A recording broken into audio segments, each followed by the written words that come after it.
My mom was like, work, all day, work at night, like come home. She still cooked dinner. She still provided for me and my sisters.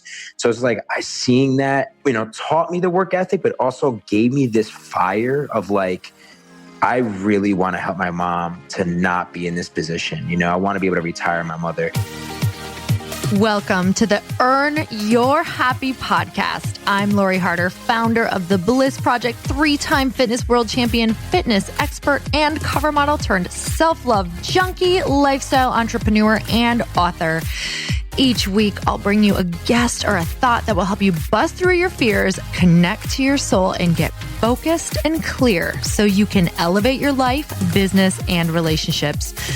We don't wait until we're ready for someone to tell us we're good enough. We take what we want and we anoint ourselves. Get ready to earn, own, and unapologetically rock your happiness every single day. Are you with me? Here we go.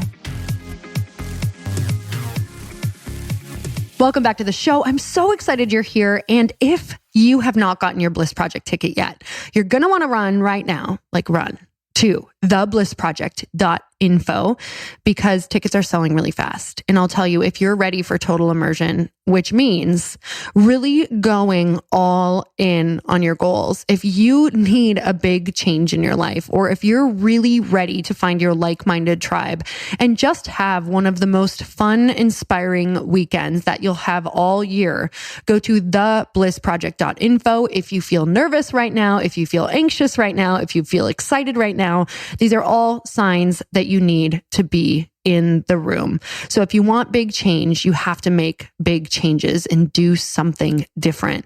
So go grab your ticket because I promise you, even if you come alone, you will not be alone for long. It's one of the most fun things I do all year long. It's like all of the things that created transformation in my life mixed with all the things that I think are incredibly fun.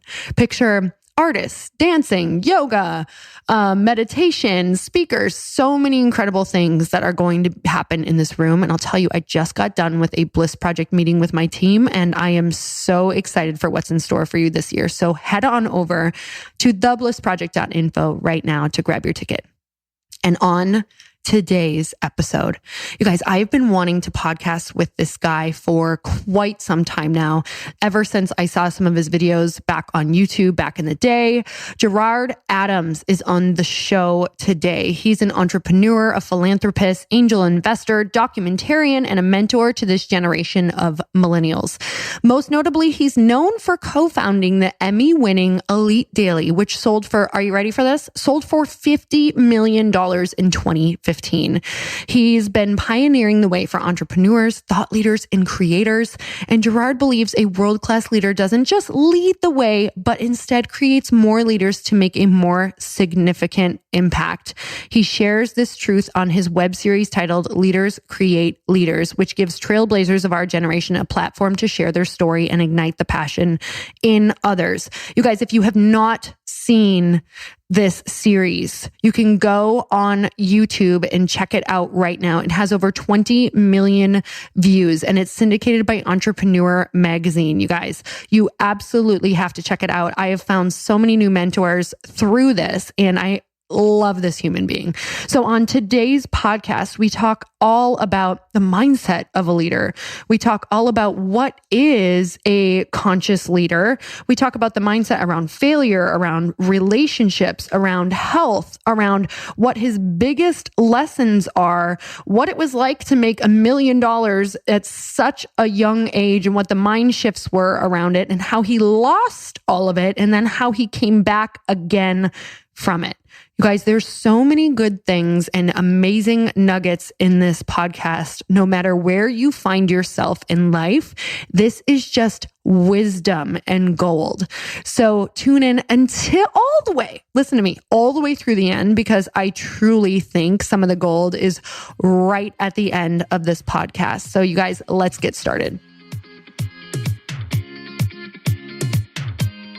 Gerard, I'm so excited to have you on the show. Thank you so much for coming on. Woo! I'm excited too, Lori. Thank you. I just feel like I've been waiting to chat with you for a while. So we got to have a dinner together at, was this this year at Thrive? Yeah. Yep. Not too long ago. I mean, it's crazy. It really does feel that way though with 2018. It's like all like, holy cow, I can't believe it's almost over. So much has happened. But yeah, that was probably only 3 months ago? Oh my God. Where does it go? It's really crazy. I kind of like mark my year through like what events have gone on and where you've spoken at. But I suppose yours is like a blur because you probably speak all of the time, right? I mean, that and also from the show, like, it's just, forget it. Sometimes I'm like, what day is it again? Oh my God, your show is so amazing. So that's something that I really want to dive into is number one, for people who don't know who you are, I would love for you to share a bit of your incredible backstory of where you came from and the journey that got you to the place that you're at right now and where that is. Well, I'll try to definitely, for those that are listening, try to keep it concise because for all of us, I mean, there's so many chapters that go into it. I mean, you look at Instagram nowadays and you see the highlight reel, and a lot of people kind of know me because of my last venture, Elite Daily, which was the largest millennial publication in the United States. We had 80 million unique visitors, and people saw that I got that exit under my belt.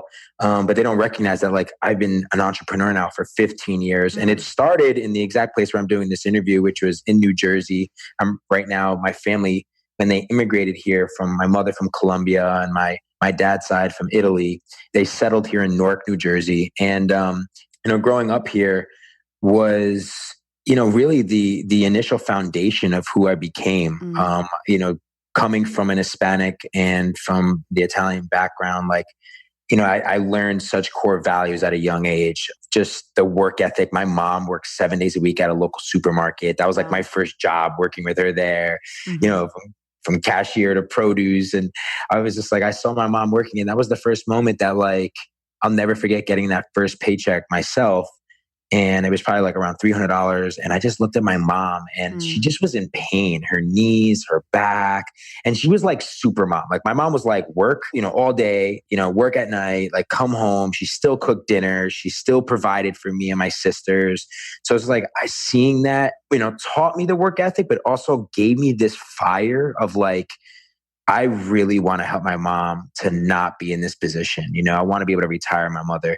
And my dad, he was more of this businessman. He worked at Prudential, and he was tough on me, put a lot of pressure on me. He made me feel like education was really important. I had to go to Princeton, but I really wasn't the smart kid. My story started with, eventually getting into trouble, being a little bit of a misfit, hustling. I was a little bit of a hustle on the street kind of kid. I got involved in a gang and just started hustling weed at a young age. Not proud of it, but I was good at it. And it kind of taught me this like grit and like a little bit of this entrepreneurial spirit before I knew what an entrepreneur was. And then I dropped out of college my first semester after I went through a situation that could have all went downhill for me.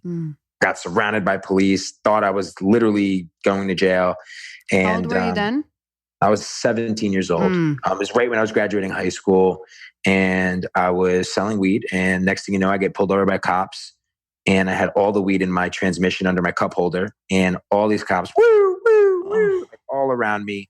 And I was like, I'm definitely about to be this failure that my teachers like thought that I was like going to end up being this troublemaker. I just was at a point in my life where I don't know, you're young and you're just, for me, like finally being able to make some money in my pocket, and I was good at it, and like all of a sudden I felt like I had this worth. And, that all like when those cops pulled me over, I was like, wait, hold on. Was this really what I was meant to be doing? Like, am I really about to go to jail and be this huge disappointment to my family? And luckily someone was committing Grand Theft Auto in front of me, and they let me go. And they were like, this. Oh my God. Yeah. Yeah. So that is like the craziest story ever. So they let you go. They let me go. I mean, I tell you that like my heart was in my throat. Like that day I felt like I had a guardian angel. And I was like, we don't realize that every once in a while we get a second chance, and we don't always take it. And for me, I took it. I was like, I'm going to go to college. I'm going to figure it out. So I went to like a school that no one probably knows. It was called Caldwell Community College. And quickly, it just wasn't for me. I noticed that they were telling me what classes to take in order to earn certain credits to get into business, learning about business. And I dropped out. I found a mentor early on in my career and I became an apprentice to him. And he taught me so much early on about digital marketing. He taught me about email marketing. He taught me how to research companies. He taught me how to get involved into stocks. And I just I loved it. I was this apprentice that would work under his wing till 3, 4 in the morning every day. I did whatever I had to do just to learn and soak it up. And I learned more working for him in literally within the first month or two than I did I felt all of school. What do you think were some of the biggest lessons from him that just really stand out? The biggest one really early on was he taught me how to do due diligence. He taught me how to read financials. And I think that that's something that we don't learn early on in our careers. But one of the first things he taught me was how to read an income statement, how to read a balance sheet, how to understand a PE, how to understand how to create what quarterly revenue growth was. And then also how to tell a story. He was a great writer. So he would do all this research and he taught me how to research a company fundamentally from a financial perspective, but then he taught me how to write about it in layman's terms and help tell a company's story that may be this super technology type company and how to be able to tell that story in a way that people would understand. One of the first stories was how a company is using nanotechnology to reinvent the battery. And, I learned so much working for him. And so that set me up for me eventually starting my first marketing agency to be a storyteller to help companies tell their story online. And I started learning how to do PPC, Google pay-per-click ads, and basically how to help build people's email lists, how to tell their stories, how to get written up in other people's blogs. This is kind of before social media really popped off. And I built that up to about 10 million in revenue by the time I was 24. I'll never forget the first day I became a young millionaire. I remember calling my dad, Dad, I can't believe it. I just hit my first $1 million in my bank account. This is crazy. I remember screaming up and down in my apartment and my dad being don't tell anybody.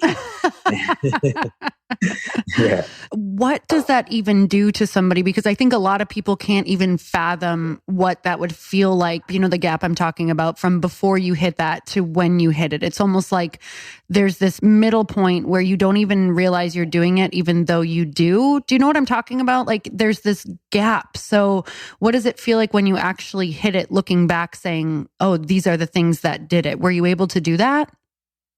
The best piece of advice that I would give you if you want to hit that first 7-figure mark is 1, be really great at what you do. And I know that may sound so stupid and simple, but be really great at what you do. I mean, overperform, forget about, I say money never leads, it follows. If you're really great at what you do. And the second thing is I made that money through word of mouth. Yes, I was good at PPC. Yes, I was good at storytelling and getting people's companies exposure and creating awareness and building lists. But I was so good at it that my clients sold my services for me.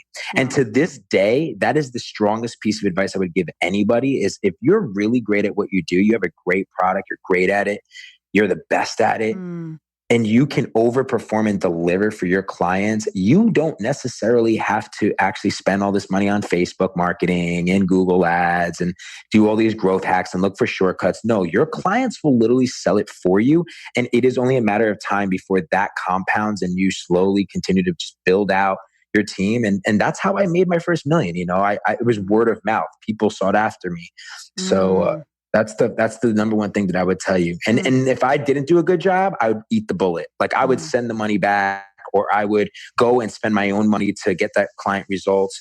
No matter what, I put my clients first. So good. I've so found that to be true. I love that advice. Okay. So you made your first million and you were jumping around. Oh my God. Telling your dad. I was such a douchebag.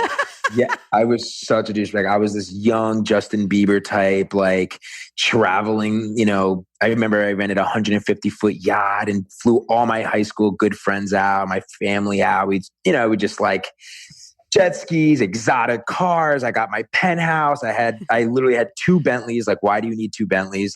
One Like it was just, I was being really this like what I call young money. Now when I see a lot of people who need all that stuff, I'm like, cool, that's awesome. Like I still like nice things, but at that time I was stupid with my money. Like I wasn't investing it properly.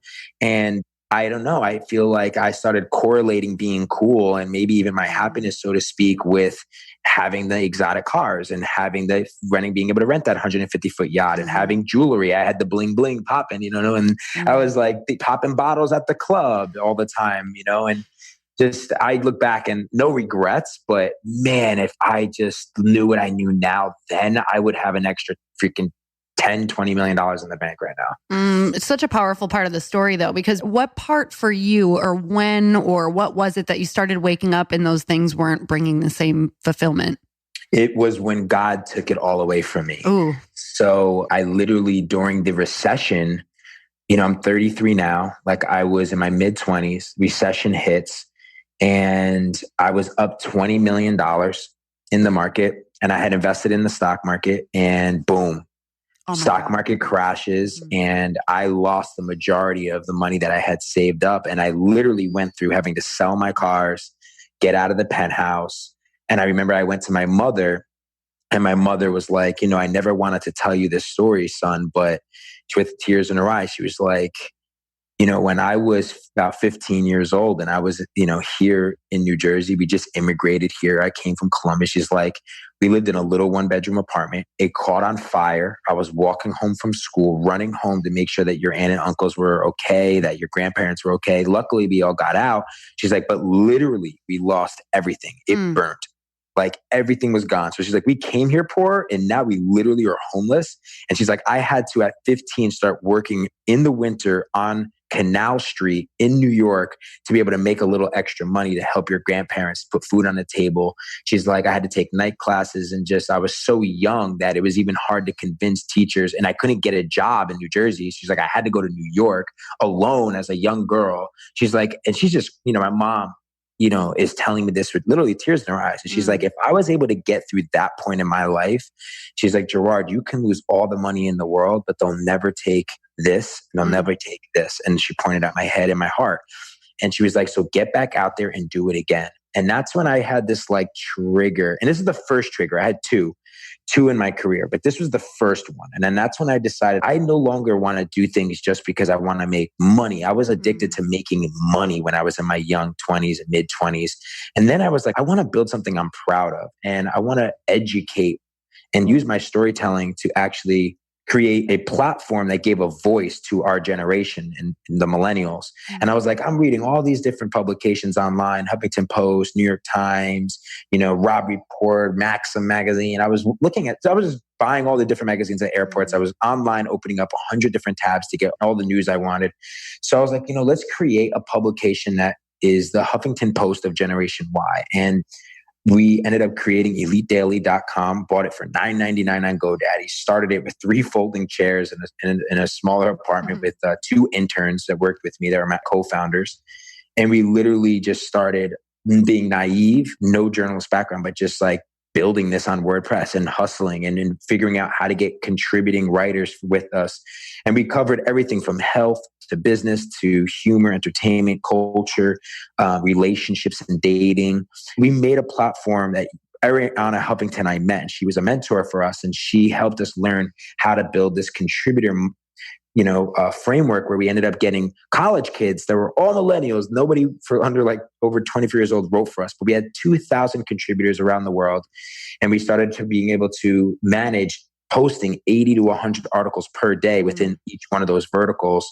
We did it. Like we literally grew this company from the 3 of us to, it was one of the best journeys of my life. We won an Emmy. We started doing documentary style videos. We had 80 million unique visitors per month. We built the company to 200 employees. We ended up raising money from some of the top venture capitalists in the world. And then $1 billion media company known as the Daily Mail went to acquire us in 2015. And that was the second point in my life where now this time when I had millions of dollars being wired to my bank account, I had another point in my life where I really thought about what is my purpose? Why is this happening? And I don't want to be the same Gerard that I was when I was 24, 25 years old, when I lost it all. So how do you now want to start thinking about what is fulfillment? What is legacy mean for you? How do you want to become a leader in the world? How do you want to show up? And that was the second point in my life when I really started to reevaluate kind of who I was. Like, one of the most amazing journeys having the Elite Daily happen. But when I first sold it, I actually went through this period of like, what if? Like, oh, I wasn't supposed to. Like, this was something that I felt was part of my legacy. And, it was interesting. I went through a point of like literally just like this little depression after selling it of like, what do I do now? Was I meant to sell it? I'll just never forget like an accountant telling me to move to Florida because I was about to get millions of dollars wired to me to save on state income tax. I remember just being there in Florida, in Miami, looking at the ocean and just remembering saying to myself, like, you know what?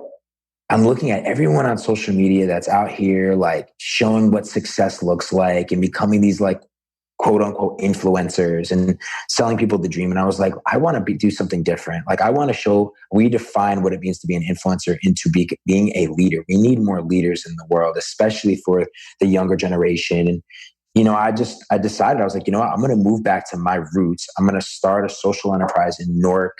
I'm going to open up an incubator in the middle of the hood.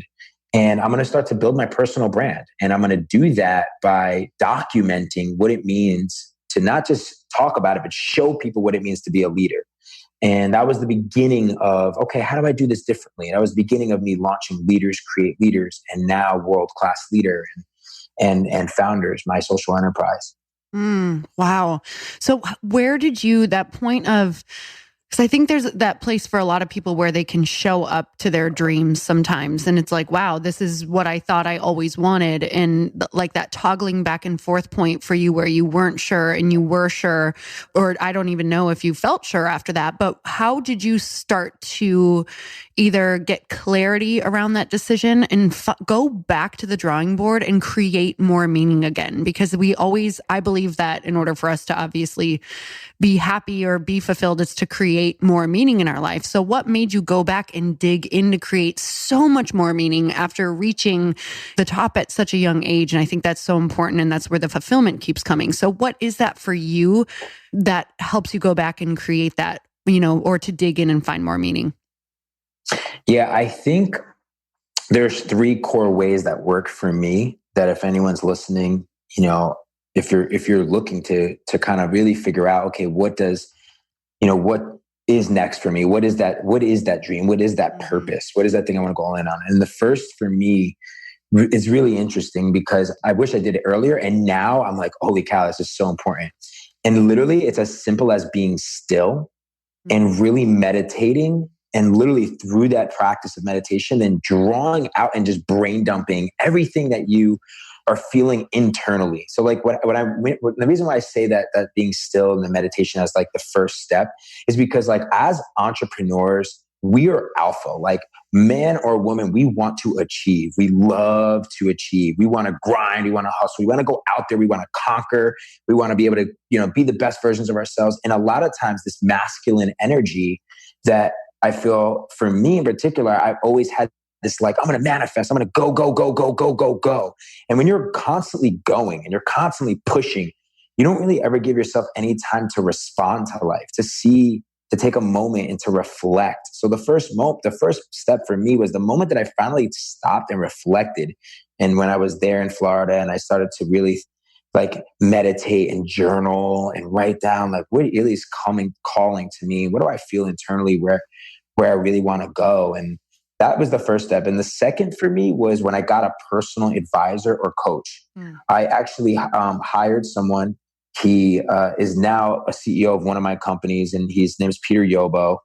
He was on my show before, and he really, again, he also meditated with me, but I worked with him. Like he literally became my personal advisor and mapped out for me all of my vision. Where's my vision? What am I looking for? He took me back to the day I was born in meditation? Like, why were you born? Think about the Gerard when he first was a little kid. Like, what were you doing? What was those first moments of your life that you remember? Like, for me, it was like as silly as like hitting a bike ramp and being able to make it over garbage cans, and my mom like filming that. I remember that moment. He took me to like these little moments as a child, and then he's like, and fast forward, and he's like, all right, now where are you going?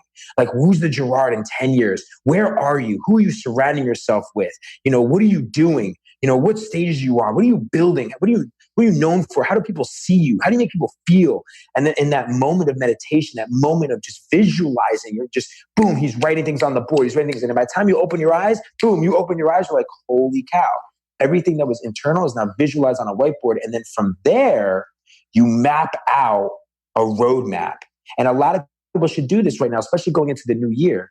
And so that's the second, but a lot of times you can't do it alone. So get an advisor, get a coach, get a consultant that helps pull that out of you.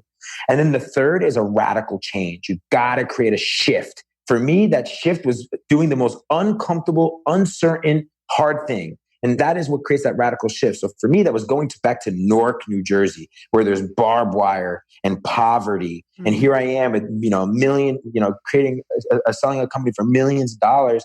And I'm going into a place of poverty. For you, that may be traveling to a third world country. They may be, taking some time to go to a cancer center and work with children. That may be making a huge shift into changing your physiology. Whatever that means for you, but create a radical change that's going to be uncomfortable, uncertain, and hard. And if you do those three things, I think it really will lead you to ultimately where your purpose, where your true growth, and where your dream lies. So true. I truly creating, it's about getting still and being quiet. It's so crazy because just like you said, we always want to know what's next. And I think the scariest thing is the not knowing. And that's where the gifts come in though. It's kind of like that free fall space or that open space where, most leaders want to fill it up and be doing something. It doesn't feel productive if you're doing nothing, but there's no room for new if you're not. Oh my God. I literally just had an experience with this, like this whole month. And I got like this beautiful message this morning and I'm like, oh, I can finally hear myself again. Oh my God. So I totally agree with that. I'm right there with you. So you are working on your program called World Class Leaders right now. And I want to know, what does that even mean? Like, what are the foundational things of creating a world-class leader? Who is that for? I really started to really analyze the culture that we live in currently today. And I recognize that right now, more than ever before, we need leaders. We really genuinely need leaders to kind of like step up. And I think every single one of us has that purpose, has that gift. And, you think about the Oprahs of the world and the Tony Robbins or the Will Smiths or The Rock or Ellen or like any of these people, like anyone. I mean, think about it, like anyone that we've ever admired, right? And you look at, if you really take off the fame and like where they're at today, the highlight, if you look back into their life or where it started, I mean, some of them, they got it way worse than all of us. Like I listened to Oprah's story again recently and I was like, holy cow, like what she went through to become Oprah is like out of control. So there's no difference. Like, I think I love that saying is like, we all have the same 24/7. And I think that for me, what I realized is that there's a lot of successful people that have had the monetary success maybe in their life, similar to how I had, but then lack the fulfillment and they're like ready to step into their story, sharing that truly because they're looking for more fulfillment and they're looking to impact people's lives. My business partner, Yaya, says like, a lot of times people just need the same message, but from it's the same message, but from a different messenger. Yes. Like and I always felt throughout my entire career, like when I interview people on my show and like even just me looking for mentors, I'm always looking to not be the smartest person in the room. Like you can learn something from everyone because we all can understand struggle. We all can understand like that we come from different experiences. And I really looked at a lot of people who've had the monetary success too in their lives, but they've sacrificed so much and they haven't really filled their own cup, but they're ready to start stepping up out of their comfort zone and no longer just build a company and make money, but like literally build a personal brand, go out there and actually be impacting people through their voice, through their story, through launching a show, through writing a book, doing all these things that, we look up and we see all these people doing that are like in our network, right? We look up to the Jay Shettys, the Lewis Howes, the Mel Robbins, the Tonys. We see all these people doing it. And it's like I was the person who was this startup entrepreneur, for instance, that was like, okay, how do I go about like actually stepping into being a brand, the business of me, no longer just building my, being someone who invests in business and builds businesses, but like, actually, I think Jay-Z said it, right? Like, I'm not a businessman, I'm a businessman. Like, how do you actually build the business of you? And you're like, and I want to work with the people who actually have earned it. I started seeing so many people on social media that's like, they're just looking to sell courses and they're just, the get rich quick and showing their Lamborghinis and all their, all that stuff. And that's all great. But like, there are a lot of individuals out there that really truly have an expertise, have the scars and the struggles. They're ready to like step up and have that brand. And they're not just doing it because they're just trying to buy their next Lamborghini. They're doing it because they actually want to make a difference in the world. They want to push humanity forward. They want to leave a legacy. And so for me, I was one of those people, and I was building the personal brand into an expensive hobby and doing it in the wrong way. And it was until I partnered up with my speaking coach, Yaya, who we were all together at Thrive. And we just we came together and we're like, hey, we want to serve a lot of these entrepreneurs and that want to build a personal brand. And we want to be able to give them the shortcut and how to do it in the way that we wish we knew when we first started. That doesn't become an expensive hobby. And, again, allows them to book their first TEDx and throw their first event and, have their own show and write a book and all these things, but not put the cart before the horse and teach them how to actually do it in a profitable way. Because if they can do it while creating income, then ultimately that will mean that they'll make more impact. And a lot of times I feel, we can want to make that impact, and I call it the Gary Vee syndrome. We're posting all this content and we're trying to maybe even write the book, but we're doing things in the wrong order. And then ultimately we're burning ourselves out because we're not getting clear on who we're serving. What's the offer? If they come into your world, what are you actually offering them?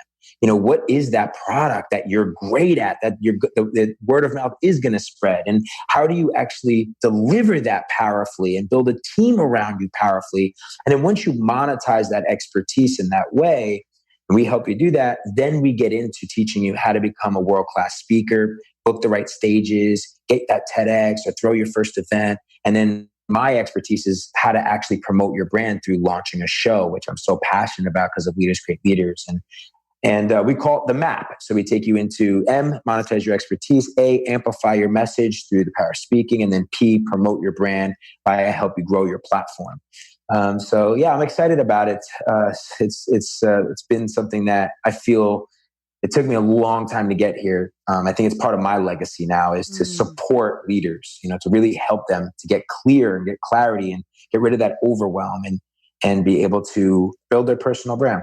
I mean, those were all massive things that I used to struggle with and still struggle with, to be honest with you. So I think it's so incredibly powerful because I think the one thing with entrepreneurs and people who are creative is just clarity and focus are like two things that we are always after. So you do need those people in your life, and you need a lot of different people, I believe, a lot of different coaches, a lot of different methods. And I love that you said how, different voices with different messages sometimes are the most powerful thing. It can be like I've been hearing the same message for years, but then one person says it that just strikes me perfectly. And I finally take that action that I needed to take. So I think that's so not only important for what you're doing, but important for people to hear because of the fear, right? So I want to talk about that because this is a question I know that you just probably get hammered with, and I get hammered with all the time. It's like, there are so many people who have stories and things they want to start, but the fear of it already being done before, or fear of the inner critic that's coming, or because pretty much, I mean, when it comes down to it, it's pretty much fear that's stopping everyone from starting something because the actions are not that challenging. It's just moving forward with them. So what do you say to those people? And is there something that you're dealing with right now that you're moving through some fear in your life? I love that question. my finale of season 3 of my show was literally completely on this. I feel like our world has become predicated on fear. I mean, and if you think about it, it's pretty much like innate inside all of us, because our brain, our minds are built to help us survive. You know what I mean? It's like, Mel Robbins was on my show this season, and I thought she gave the best advice for overcoming fear, in my honest opinion, because you're right. I mean, it is the number one thing that holds us all back. It's this limiting belief, this imposter syndrome where you're not good enough. And really what I think a lot of it comes down to is comparison. And I think like infobesity, which then like, meaning like you're over analysis paralysis. You're just, whether you're buying courses, you're joining all these masterminds, you're looking at everyone else on social media, you're I don't know, you're reading all these books, you're downloading so much, and a lot of times it just can become overwhelming and give you some lack of like clarity. And then all of a sudden you just start to procrastinate. And I think Mel Robbins it's something that I started to implement. I brought her on my show, and if you haven't read her book, it's unbelievable. I can't wait for her next. And it's called the 5-second rule. And I think the number one way to overcome the fear is to recognize it, is to understand that it's always going to be there. Like, we're always going to have this time where I still deal with it on a daily basis. I deal with anxiety myself. Sometimes I deal with loneliness and depression, and I catch myself, and I've just learned to train to catch myself, where like when that negative thought comes into my head, I become aware of it so quick. And Mel has this like 5, 4, 3, 2, 1, and just take action, break it, like change that thought by doing something. So for me, it's like, immediately in the morning, 70% of our thoughts the moment we wake up are negative. And, I think a lot of that comes from these phones. Like, we're immediately have our arm's reach. We have our smartphone, and we're immediately, what happens in that phone, it's like, at all times you have text messages, you have all these emails, you have Instagram, you're just Facebook. It's just like so much all the time. We don't really give ourselves space. And for me, it's like, as soon as I wake up in the morning, if I have any negative thought, I immediately get up. I'm just like, all right, I'm going to just get up and I'm going to just get my day going as quickly as I possibly can. Jump in the shower. Before I jump out of the shower, I put it on cold water. I say a prayer, to just break my state and kind of really to just get me into a more positive state. At night, if I have negative thoughts, for me, I just start writing. I noticed that like that's something I procrastinated about a lot. But the moment that I've started to create a habit of journaling and like just writing out, what am I accomplishing? What can I do better? What do I want to accomplish tomorrow? What are my goals for 2019? And just really start to kind of write that stuff out. It allows me to kind of clearly see it, and then kind of build a plan that I can reverse engineer into little micro wins. Like, the goal is to get momentum, and the way to get momentum is to reverse engineer your big goals into these little steps, and get these little wins every day. Get 1% better every single day. Start to build the habits every day that are going to make you better spiritually, better physically, mentally. And it's just like, it's a never ending journey of trying to work on yourself little by little by little. And, for me, that's been it. It's been changing my habits. It's becoming aware of the fear. It's the 5-second rule of just taking action, being okay with making mistakes, being okay with myself and being vulnerable. I'm still working on the vulnerability part, right? Like, when you build a personal brand, that's like the strongest way to create a connection is vulnerability, but that takes time for you to be able to open up that,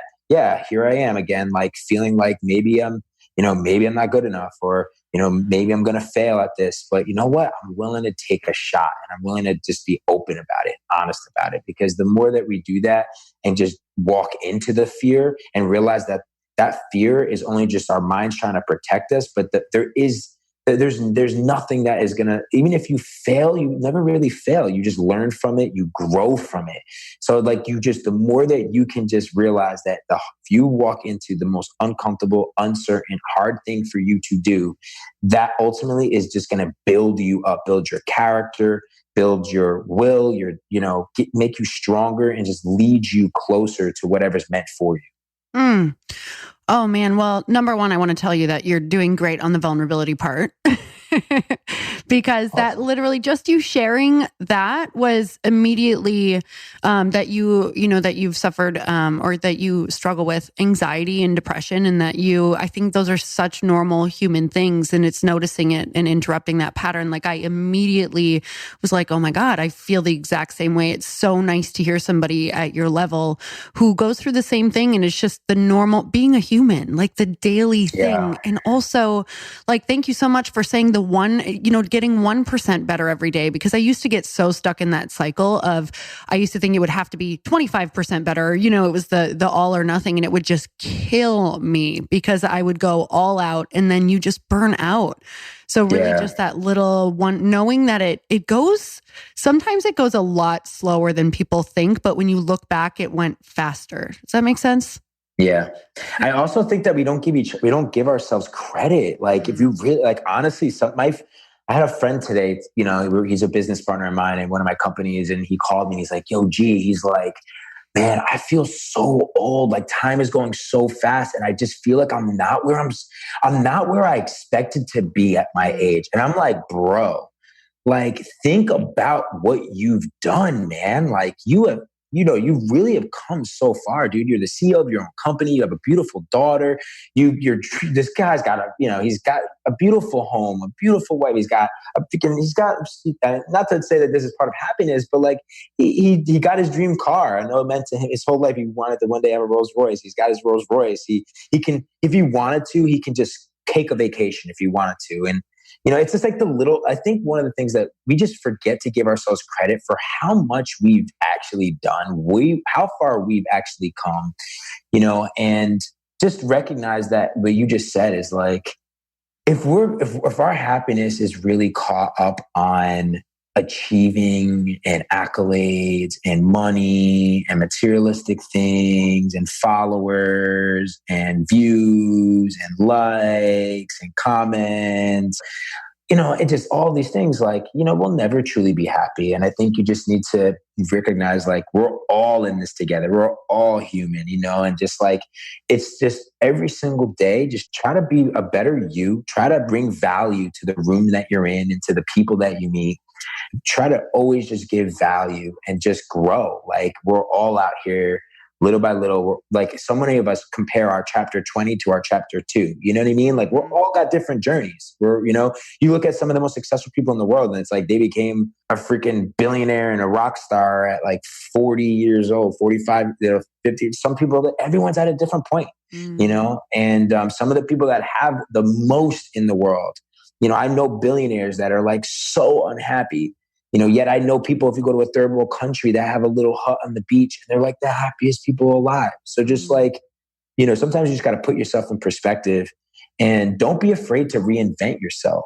Like, I think it's scary when we work with a lot of our world-class leaders. It's like, it's scary. It's like you're doing something really uncomfortable. All of a sudden, it's like you have to be vulnerable. You're building the business of you. You're putting yourself out there. You're building a personal brand. You have to like rebuild a team around you. And, there's a lot of like shedding ego with that and realizing it's no longer about you. And like, you're putting yourself out there because you genuinely care about the people that you're serving. And it's reinventing yourself is really stressful, especially when you're an alpha female or alpha male and you're used to those achievements. But I genuinely think that, like, once you figure out, what does fulfillment really look like for you? And I think we can all agree that when you really care about people and you really care about helping other people, and once you get clear as to like what that gift is that you have that really can help someone on their journey, go all in on that and take it one step at a time, helping one person at a time. Over time, I think you'll see how quickly, you genuinely are making a major dent in the world. So I want to know, with all of that being said, a question that's been coming up with a lot of people. I actually just went on a book tour, and I always do a Q&A, and like this one question just kept coming up. And I was like, that is such a great question, because I'm still answering it all the time. And it was, how do you still have such high standards and huge goals for yourself if that's what you know that you are, but also kind of let go of that outcome and seek fulfillment at the same time? How are you doing that in your life? It's a big question. That's what I think too. Yeah. Only because, of course, right? Like of course, for me, my partner and I were like, we want to have, a lot of times, Yaya, who he's like, I want to have the end all be all for successful entrepreneurs to be able to come and, have a one-stop shop for themselves to truly really be able to scale and build a profitable personal brand. And we want to have the best consulting agency out there that not only does it with them, but also can provide done for you service. And the vision's so big, and it's right.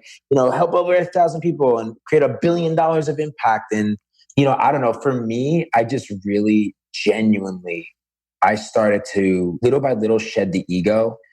Although we have this huge goal, I literally just try to take it one step at a time and like not get too attached to if we're the best. I think a lot of us, we want to be number one. And it's like, I don't want to look at it as like I'm in competition with anyone else anymore in my life. Like, it's just like, hey, I'm just trying to be the very best leader that I can possibly be for my community and for my clients, show up every single day, continue to work on myself. And, I don't know if that's answering your question, because it's just definitely difficult. I'm coming to we're walking into December. It's my birthday coming up, and like this is the time of year where I take a step back and I do what I said in the beginning of our podcast, right? Like I'm gonna meditate and I'm gonna visualize, like, hey, what's this next year look like? Like I think sometimes we can get overwhelmed when we think, hey, what's 3 years, 5 years, 10 years, right? It's like, yo, let's just break it down. Like for me, I'm going to break it down into like, what do I really want to accomplish? What's one thing like that I really genuinely want to accomplish in 2019? And what does the next 90 days look like for me? What does Q1 really look like for me? I think figuring out what you are really, really great at is the best piece of advice I can give you. I used to be the entrepreneur that I realized was doing too much. Like I was trying to be a little bit of everything for everyone. And the moment that I got super self-aware as to what I want to be doing, what I love doing, what lights me up, what I'm great at doing. And then I started to just build a team. Like our team right now inspires me so much. And I've just been continuing to grow it, on a personal level. Like I have a personal team, and then for the business. And I've learned going into 2019, like how important it is to have a team, a team that supports you on the personal side, a team that's supporting you on the business side. For me, the more that I've been able to get self-aware, break down everything, not think like so far ahead, but really break it down into 1 year and then break it down into quarterly goals and then set up a team around me that plays to like my weaknesses. I don't know. That to me has taken a lot of overwhelm off my plate. It's taken me, it's just helped me personally to just, not get too overwhelmed with like trying to be $1 billion income. I mean, like so fast, like, oh, I got to have this. I want this to happen so quickly. Like, no, like we're in this thing called life is a marathon. It's going to take a lot of time. I started recognizing that, like with my team, I'm like, hey guys, like, hey, like this is a 20, 30 year, like we got like, you know what I'm saying? Like this is going to take a long time. This isn't something that we're looking to just do, in a year or two. Like this is something that this is our life's work. And that I want to be, like I want create leaders, for instance, like I want this to be passed down for generations. Like I want, like if I die, like I want my movement to continue, when I'm not around. Like everything that I'm doing right now, I'm just being very, very intentional with like, this is aligned with my legacy. And I think that if you can just ask yourself that question with where you're putting your energy, is it very intentional? Are you very conscious? Are you very conscious and aware of where you're spending your time, where your energy is going? Is it really where you feel like you're going to be making the most impact, regardless of money? That to me is like, I'm constantly asking myself those tough questions. What's one thing that you want to start doing this next year and one thing you want to stop doing this next year?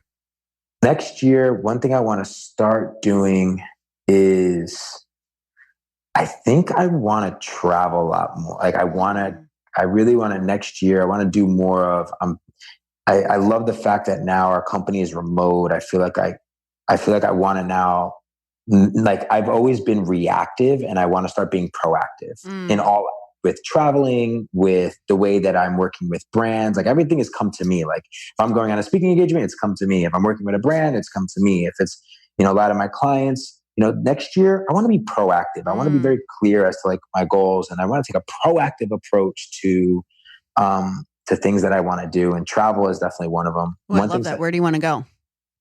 Where's the first place you would go if you had to pick right now? Oh, well, I'm going to Tulum in December. That's the first place. But yeah, that'd be fun. And I don't know, next year, I guess that in Tulum is when I think I'm going to get clear on that. So Tulum's the first place. And when's your birthday? December 20th. Okay, I'm the 6th. Sagittarius still? Sag season. Yeah. Energy, big energy right now. It is. Chris is a Sag too, so it's like double Sag in the house. Oh, wow. Huge energy right now. That's a lot. Okay, so what's the one thing you want to stop doing next year? I want to stop worrying so much. I feel that, I don't know if it's because it's like fourth quarter and it's going into the end of the year. I'm like, I feel like I get caught worrying a lot, and I need to get rid of that. I need to get rid of like worry and just start being more present, like don't get the anxiety of worrying about, the next day and the next month. Like I feel like that's where my anxiety stems from. So for me, I want to let go of that anxiety, and I just want to be fully present to the gift that we have every day, being alive on this beautiful planet that needs us to be conscious right now and awoke to it, because I think a lot of people are sick right now. The planet is sick right now. So I think it starts with us as leaders to just be present and be conscious of like every day, the impact that we can make. And for me, I would get so caught up in the future. And I think next year I want to start to be super present. So what's something that you want to do that will help you, like when you notice that you're worrying? Is there something that you kind of like put in place, or a mantra in your head, or a pattern interrupt, or what's something that you're going to do when you start to worry? I think breathe. I think I'm going to start to like really work on my breath work and just work on meditation. Like meditation has been such a healer for me. I still haven't mastered it. Like I know it's like a work in progress, but I need to start to master that on more of a daily basis. I'm not doing it enough. I pray every day, but meditation is something that I need to start to practice a little bit more. Do you ever do like moving meditations, or are you always like sitting down? I'm always sitting down. Okay. Sometimes what's worked for me is like if I just go walk outside and do like a gratitude meditation, or like just a really like, that's also flipped how I look at meditation, because I'm like, let's be real. Some days my energy's like, I'm not going to go sit. Do you know what I mean? So like that's, no, you're right. It's been a new way for me to look at meditation being other things. I do like that, right? Once you get outdoors, especially like for me, it's like if you get outdoors, you're in Mother Nature, you're walking and you're just breathing, and all of a sudden you become that, you start to connect again to the gift, man, the gift of just earth and life, God.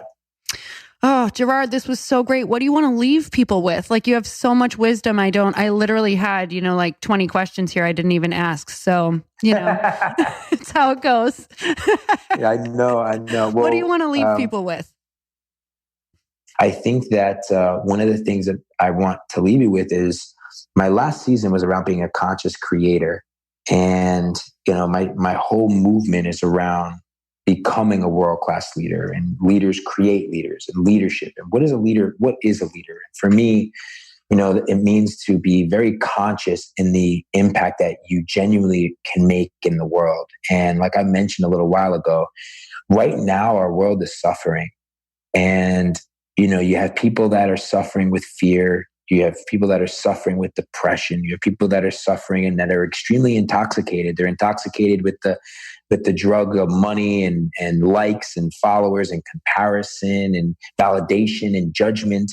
And you have our planet that is now suffering, with environmentally and with plastic and just in global warming. And there's a lot that's happening. So I want you to just, if I leave anything with you, is go into this new year really becoming conscious and feeding the internal, so that once you kind of start to listen to yourself, listen to kind of that inner voice that knows that you have so much more to give to the world, and find that purpose, find that confidence inside you to like step out of your comfort zone and to show up powerfully in the world, show up vulnerably, show up just as you are, and know that you are enough, and that being in the imperfect you is what the world needs right now. And it needs you to care.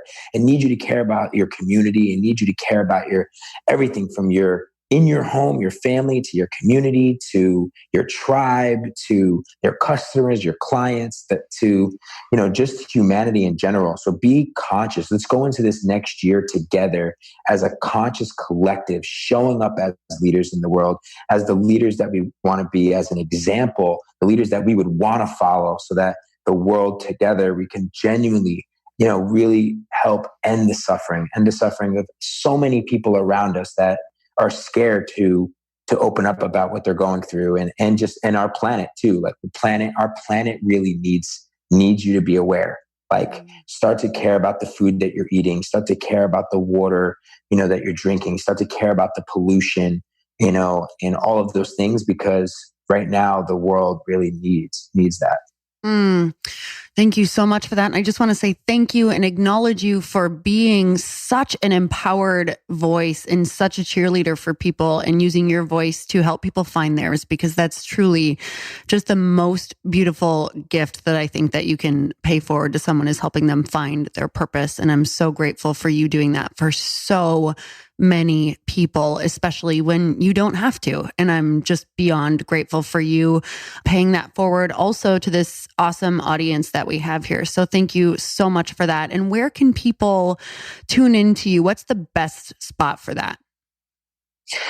Yes. So Instagram is a platform that I love connecting with everybody. So I would just say, hit me up on Instagram at Gerard Adams. If any of this resonated with you, just shoot me a DM. If you shoot the word world class in DM, then I will know that this came from our podcast. And a lot of times I just know that if anything interested you about World Class Leader, I'll just start to communicate with you. And even if it's just to start a conversation, a lot of times, I love getting messages that are just that this touched you, in any way possible. It's impacted you. Love to connect with you on there. Thank you so much. And you guys, if you loved this episode as much as I did, make sure you share it with your friends. And until next time, earn your happy. Bye, everyone. Thank you guys so much for spending this time with me on the Earn Your Happy podcast. I am so glad that you stopped by. If you could take 1 second to share this episode with someone you think would love it, that would be absolutely amazing, and we would be forever grateful. Also, please leave us a review if you feel so moved by going to iTunes and leaving us an honest thought, an honest comment. Tell us what you think. Tell us what you want to hear more of. It would really help us out on our journey to helping thousands and thousands of people. Until then, don't forget to earn your happy. Thanks again, guys. Bye-bye.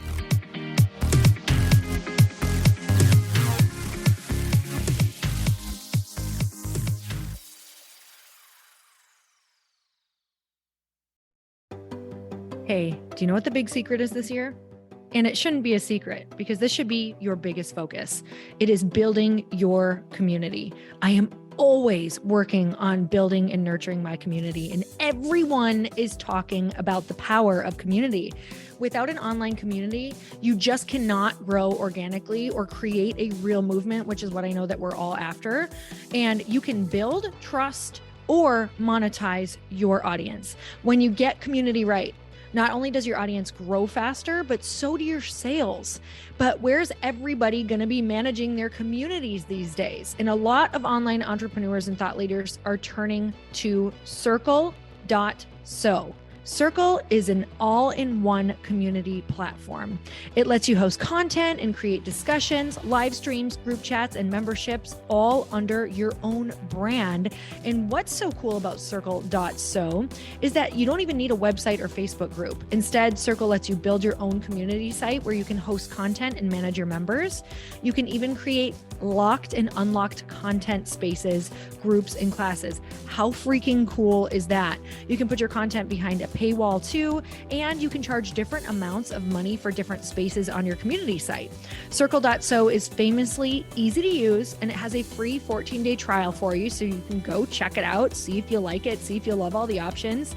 Just go to circle.so. Go check it out right now, you guys. Imagine being able to manage your community, start group chats and live classes, and accept payments all in one place. Kind of mind-blowing, since this is usually spread all over the place. You have to log into so many different things. If this is the year to capture, organize, and monetize your community, head over to circle.so. You can get a free trial and start building your online community right now. Just go to circle.so. You guys, you get the 14-day free trial. So just go and see if it's for you. It's going to streamline everything and make your life so much easier. It's so freaking cool.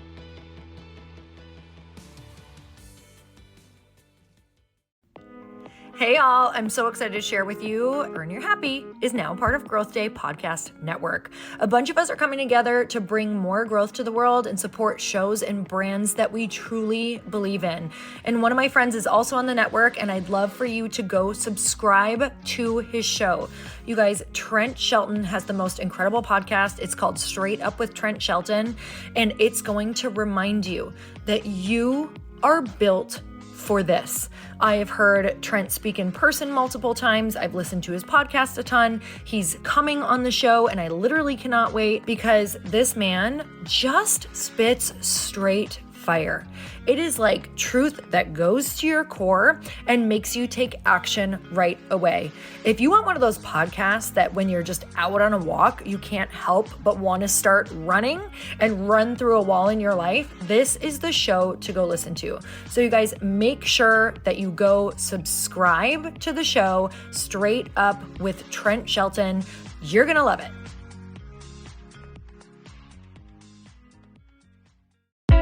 Hey, I know if you're listening to this podcast that you have big dreams and big goals. And one of the things that can really stop you is struggling with your marketing. Trust me, I have been there. Are you using 10 different systems just to build your online business? Then I want you to try Kajabi. Kajabi helps you build your web pages, set up funnels, and sell your courses, content, coaching, or communities. You've been hearing me talk a lot about funnels on this podcast and the importance of your email list. You can get a free trial at kajabi.com. That's Kajabi.com. I've talked about Kajabi before, but here's something that's super cool and new. They just rolled out an AI assistant for creating your online course curriculum. And this means you just type in a topic that you want to create on a course or webinar, and bam, it just generates a sample outline for you. It takes a ton of the hard work away. Of course, you're going to customize it to be your own, but this really helps you get over the struggle of how in the world to start, which is where most people stop. If you're like me, starting is always the hardest part, and that's what makes Kajabi so popular. They've made it easier for creators to build web pages, build courses, build coaching programs, build membership sites, build checkout pages, and build email funnels. So if you're struggling with any of those, you got to go check it out. Go to Kajabi.com. Kajabi was really the first all-in-one system and is trusted by over 100,000 creators. I think that's good enough for me. Also, as influencers and marketers who use this. And now their smart AI platform makes it easy to take what you know and turn it into an online course and business. Go start building with a free trial at Kajabi.com. That's Kajabi.com.